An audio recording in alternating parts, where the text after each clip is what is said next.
अस्सलाम वालेकुम। ये मौलवी साहब का बेटा है, वो जिनका ना पेश इमाम का घर बनाया है ना, तो अभी रात को कंप्लीट हुआ था इनकी इवन 12-1 बजे ना, जो छत डली है और पहले वीडियो लगाई थी।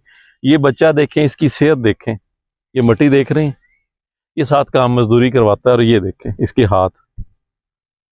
इन्होंने कहा जी कि हम हमारे घर में ना मजदूर ना लाएं, हमने काम खुद करना है। तो ये देखें, ये उंगलियां खराब हैं, इधर भी ना, इधर भी ये देखें सारे पोर्स जो है ना, वो जब ईंटें उठा के देते हैं ना तो वो खराब हो जाता है हाथ।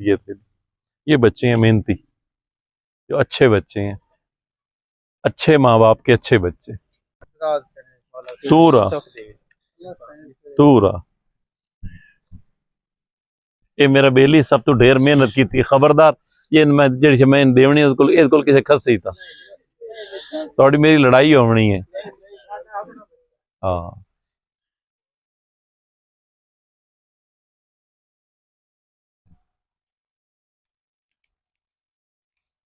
ये मेरे पुत्र अजय बिजपा, ये बिजपा, ये बिजपा चल इन देवने ना